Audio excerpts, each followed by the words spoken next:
So hello guys, pakita lang natin yung ating bagong product. Ito yung dual suppressor natin. So ito siya. Yan.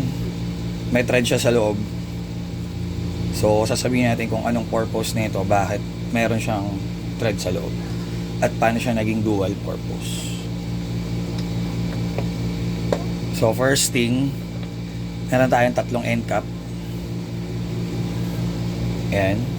So papakita natin yung isang mode ng suppressor natin. So meron tayo dito 10 inch, actually 11 inch na stock na outer barrel ng M4. So yan. So yung isang mode natin is pwede mong ipasok yung barrel mo sa loob ng suppressor. Ayan. So tatighten mo lang siya. So counterclockwise. Same rin dito sa mga end cap nya, counterclockwise rin, para mag-shoot silang dalawa.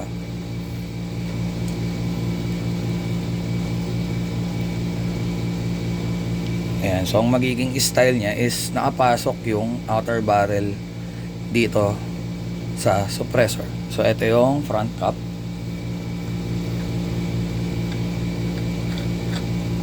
Ayan, itsura nya. So ito yung isang mode. So tatanggalin natin ulit. So same lang rin to sa ibang mga suppressor, counterclockwise yung pagkabit, at yung pagtanggal is clockwise. So yan. So wag nyo kakalimutan yung washer nyo guys, kasi may mga washer tsaka spacer ito na galing sa stock. Ayan. So tatanggalin natin ito isang end cap. Ito yung end cap na para sa loob at maging shoot sa loob yung suppressor. So kung ikaw naman, ayaw mo naman nung i-shoot mo yung outer barrel mo dun sa loob, so meron tayo dito isang another end cap na 14 mm na CCW. Ayan. So ito, ayan, kung makikita nyo, pasok yan, counterclockwise rin.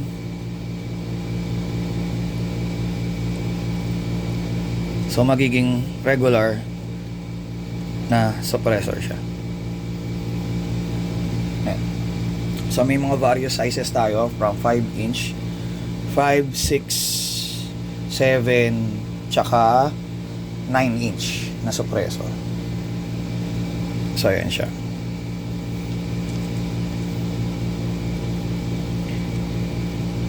Then meron na rin tayong fixed outer barrel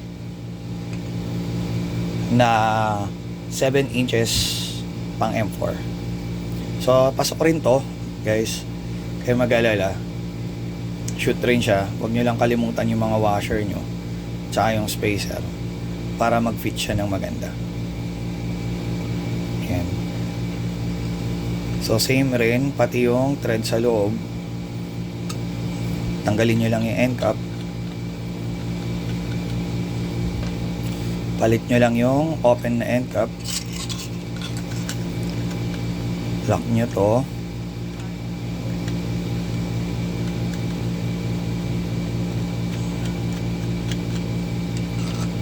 then counterclockwise rin.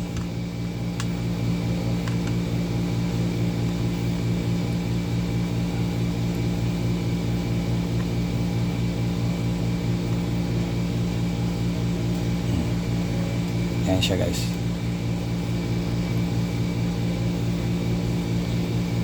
So yun yung suppressor kit natin na dual mode. So babalik ko na siya dito sa unit.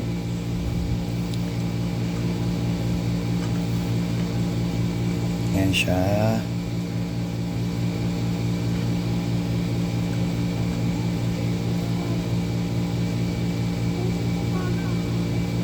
Yan.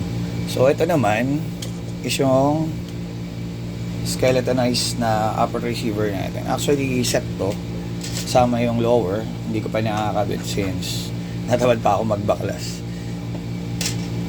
So inuna ko muna tong ibang parts. So yung M-lock handguard natin. So ilang inch ba tong M-lock handguard natin? Sa tingin ko 9 yata ito. 9 or 7 rin. Ayan, 8 inch. Suppressor na tong gamit ko is 7. Ayan, 7 siya.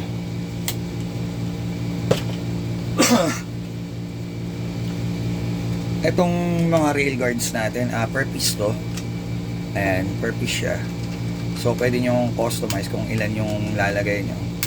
Pwede rin kayo maglagay ng mga dito 4 grips. Ayan.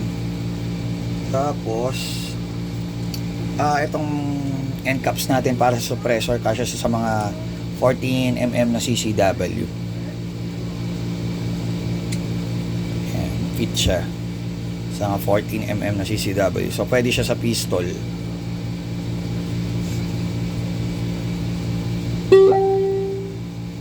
Tapos ito yung outer barrel natin. Again, fixed outer barrel pang M4. So yung suppressor, may i-release na natin ngayon. Pati itong skeletonized na upper and lower. Sa bot stock, siguro on hold muna kasi gagawa pa ako ng SLR type na bot stock. So yun lang guys, tinuro ko lang kung ano yung functionality ng ating Max suppressor. So kung may order kayo, i-up natin siya sa Lazada store natin. Pwede rin kayo mag-PM sa akin directly or sa page para sa mga accessories natin. So yun lang guys, thank you. Salamat po sa inyo.